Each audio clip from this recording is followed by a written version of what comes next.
Assalamualaikum warahmatullahi wabarakatuh.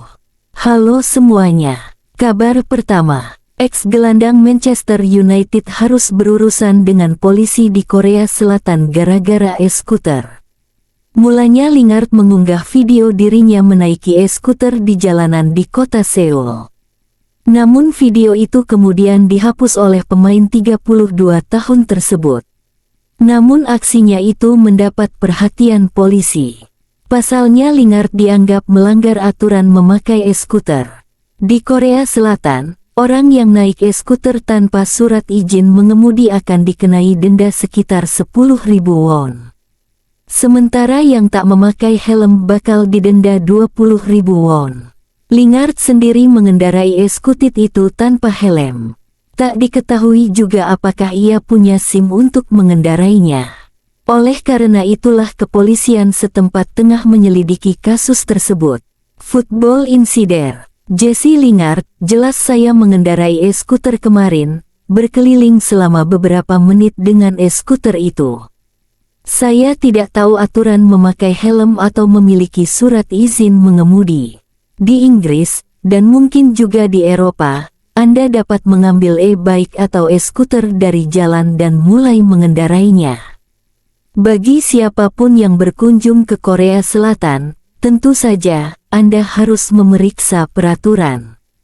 Itu bisa berbahaya. Keselamatan adalah yang utama bagi semua orang. Kenakan helm dan tentu saja, saya tidak akan melakukannya lagi. Kabar selanjutnya, Erik ten Hag tentang pentingnya mengelola masalah cedera sepak bola yang hati-hati dan top, Anda selalu melewati batas.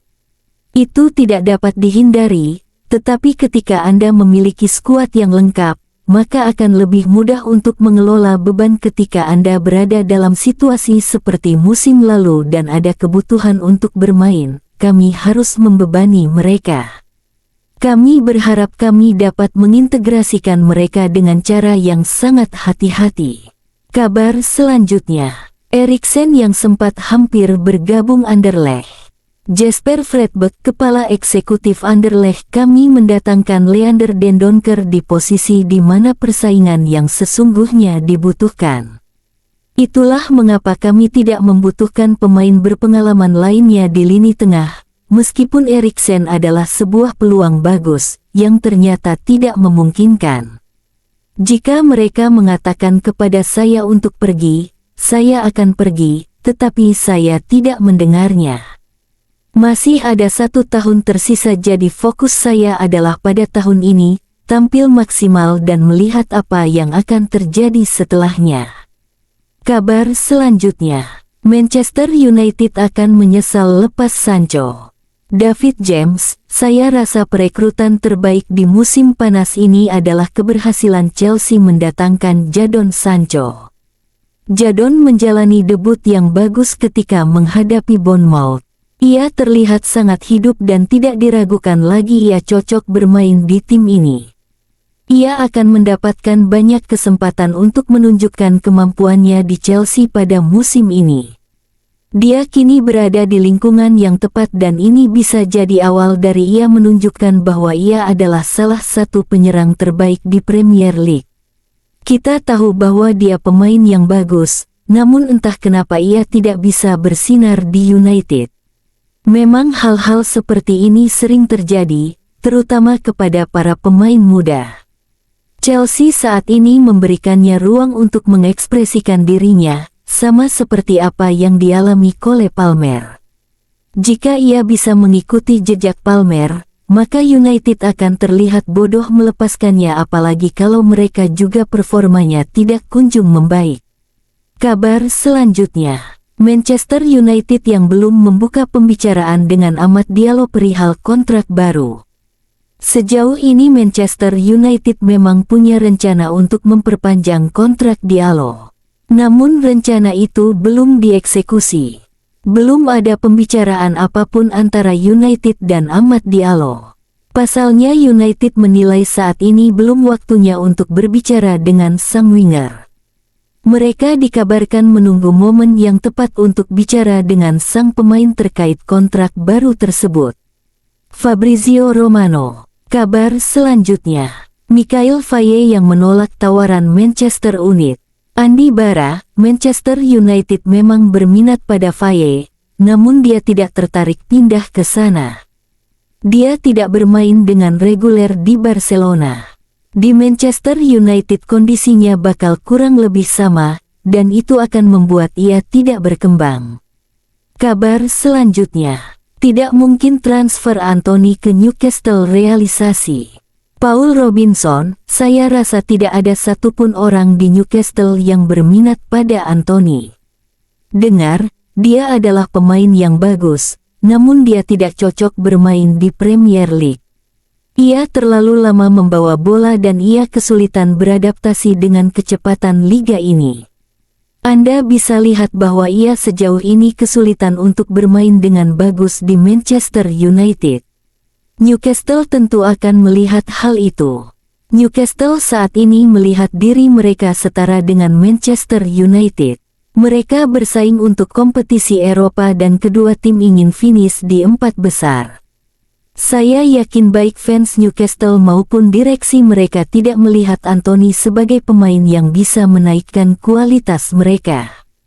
Kabar selanjutnya, resmi bahwa studio arsitektur global ternama di dunia, Foster Plus Partners, akan ditunjuk oleh Manchester United untuk mengembangkan rencana induk untuk distrik Stadion Old Trafford, yang mencakup lahan milik klub yang mengelilingi stadion yang ada.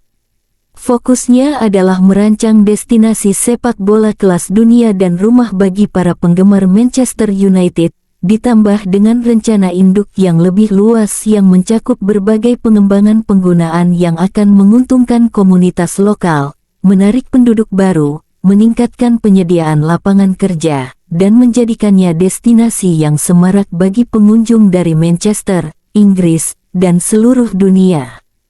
Kabar selanjutnya, Sir Alex Ferguson, ya, terkadang saya merindukannya menjadi manajer. Saya rasa tahun pertama setelah pensiun, saya pergi ke final Eropa dan berkata kepada Katie, ini yang saya rindukan, pertandingan besar, pertandingan Eropa. Jadi, saya pergi ke sebagian besar final Eropa karena saya menemukan sesuatu yang dapat saya pahami, sesuatu yang ingin saya lakukan setiap hari. Karena ini adalah acara besar yang Manchester United harus selalu dilibatkan. Kabar selanjutnya, on this day tanggal 21 September tahun 2014, sempat unggul 0-2 terlebih dahulu, Manchester United malah tumbang saat bertandang ke markas Leicester, King Power Stadium dalam laga lanjutan Premier League di musim 2014-2015. Kabar selanjutnya, Joshua Zirkzee, apa yang membuat saya tertarik bergabung dengan Manchester United? Ya, saya ingin mengatakan bahwa Manchester United menarik minat saya, bukan masalah ini adalah Premier League. Saya datang ke Manchester dengan hati dan pilihan saya. Ruud van Nistelrooy, ia adalah pemain yang hebat. Ruud seorang striker yang tajam. Kerja yang terperinci. Menonton rekaman, melihat ke belakang, cara dia bekerja dengan Anda. Itu sangat penting. Saya bisa memahami itu, Anda bisa belajar banyak darinya. Matthijs de Ligt, senang melihatnya mencetak gol. Matthijs tentu saja teman saya di sini. Juga di tim Belanda, itu momen yang luar biasa. Matthijs juga melompat di depan saya. Saya hampir saja terkena kakinya setelah itu. Saya sangat senang untuknya. Saya tidak ingin mengatakannya, tetapi saya pikir itu ditulis tentang dia dalam periode yang sulit karena apa yang terjadi di tim nasional Belanda.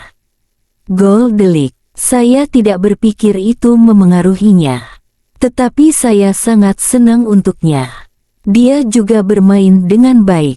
Dia ada di tim. Matthijs hebat untuk kami. Saya sangat senang. Kabar selanjutnya, on this day tanggal 21 September tahun 2003, laga berjalan dengan tensi tinggi. Sejak menit awal, Total 8 kartu kuning dan 1 kartu merah keluar dari saku sang wasit, Steve Bennett yang menengahi laga antara Manchester United menghadapi Arsenal yang berakhir dengan skor 0-0. Old Trafford menghadirkan drama dengan skor kacamata ini, dengan Ruud van Nistelrooy yang dianggap sebagai biang keladi keluarnya Patrick Vieira menjadi musuh besar Martin Keown DKK. Puncaknya, ketika Van Nistelrooy gagal mengeksekusi penalti pada menit terakhir, ia mendapat provokasi dari beberapa pemain Gunners termasuk pukulan belakang dari Martin Keown. 8 pemain dengan 6 diantaranya pemain Arsenal dihukum oleh FA beberapa hari setelah insiden tersebut. Kabar selanjutnya, manajer Crystal Palace, Oliver Glasner, mencoret nama Cheikh Dukor, Trevoh Chalobah dan Matheus Franca untuk laga Palace menghadapi Manchester United malam ini. Kabar selanjutnya, on this day tanggal 21 September tahun 1994, Paul Scholes menjalani laga debut berseragam Manchester United dengan mencetak 2 gol dalam kemenangan 2-1 United atas Port Vale. Kabar selanjutnya, Nusair Mazraoui, saya adalah seorang gelandang, dan kemudian untuk tim kedua, saya bermain 1 musim di setiap posisi. Dari pemain sayap kiri hingga bek tengah. Jadi saya bermain di mana-mana dan itulah yang sangat membantu saya sekarang. Dimanapun saya bermain, saya merasa nyaman. Kabar selanjutnya, Erik ten Hag, Mason Mount. Saya benar-benar yakin bahwa dia bakal jadi pemain yang penting bagi kami. Di awal musim kemarin kita sudah melihat sekilas apa yang bisa ia tawarkan untuk tim ini. Belum lama ini ia bermain dengan baik, namun tiba-tiba ia mengalami cedera. Jadi apa yang ia butuhkan saat ini adalah periode yang lebih panjang. Ia butuh waktu yang lebih panjang di mana ia bisa berlatih dan bermain bersama rekan-rekan setimnya. Jika ia bisa bermain lebih lama dengan rekan-rekannya, ia akan memberikan dampak besar bagi tim kami. Kabar selanjutnya, Erik ten Hag, saya rasa setiap pemain harus bisa memberikan reaksi seperti yang Anthony tunjukkan. Setiap pemain harus berlatih dengan keras dan menunjukkan performa yang bagus. Mereka harus memperjuangkan kesempatan untuk bermain, dan ketika mereka diberi kesempatan mereka harus memanfaatkannya. Sebagai seorang manajer, saya hanya bisa memilih 11 pemain di setiap pertandingan plus 5 pergantian pemain. Jadi setiap pemain harus memastikan bahwa mereka bisa masuk ke dalam 16 pemain tersebut. Setiap pemain kami harus bisa tampil dengan konsisten, tidak hanya saat bermain di atas lapangan tetapi juga di saat latihan. Ketika Anda diberi kesempatan, Anda harus memanfaatkan dengan sebaiknya. Mereka harus berkontribusi untuk membawa tim mereka menang. Kabar selanjutnya, Erik ten Hag, selalu menyenangkan bagi seorang manajer saat pemainnya tersedia.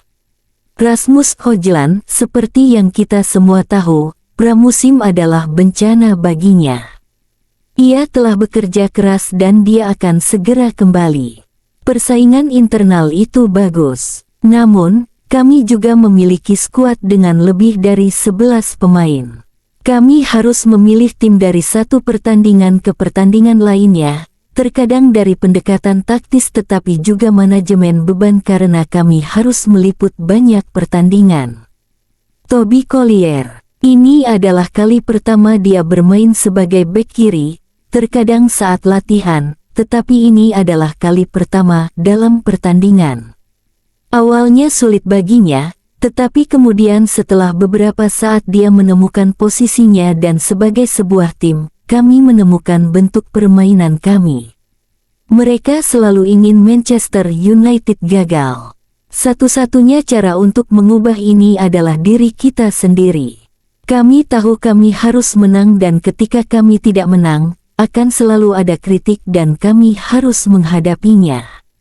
Namun ketika kami melakukan hal yang benar, kami merasa percaya diri. Højlund dan Zirkzee. Kami membeli 2 penyerang muda yang bisa bermain bersama tetapi juga bisa berotasi satu sama lain. Itu bagus bahwa mereka memiliki profil yang berbeda. Kami bisa memanfaatkan mereka tergantung pada permainan. Kabar selanjutnya, Erik ten Hag, Manuel Ugarte. Ia masih dalam proses masuk ke klub, mengetahui model permainan, prinsip dan aturan. Mengenal rekan satu timnya, itu akan memakan waktu tetapi akan datang dengan cara yang alami. Anda sudah bisa melihat dia akan pemain yang sangat bagus bagi kami. Kabar selanjutnya, full time Crystal Palace 0-0 Manchester United. Kabar selanjutnya, Genzo menunjukkan kelasnya di depan mantan klubnya. Kabar selanjutnya, Harry Maguire terlihat melakukan pemanasan dengan berlarian di lapangan setelah laga usai. Ia tidak dimainkan di laga hari ini. Kabar selanjutnya, hasil pertandingan dan klasemen sementara Premier League. West Ham 0-3 Chelsea, Aston Villa 3-1 Wolves, Fulham 3-1 Newcastle, Leicester 1-1 Everton, Liverpool 3-0 Bournemouth, Southampton 1-1 Ipswich, Tottenham 3-1 Brentford, Crystal Palace 0-0 Manchester United. Itulah kabar pada hari ini. Jangan lupa untuk like dan subscribe agar tidak ketinggalan kabar lainnya dari kami. Wassalamualaikum warahmatullahi wabarakatuh. Sampai jumpa.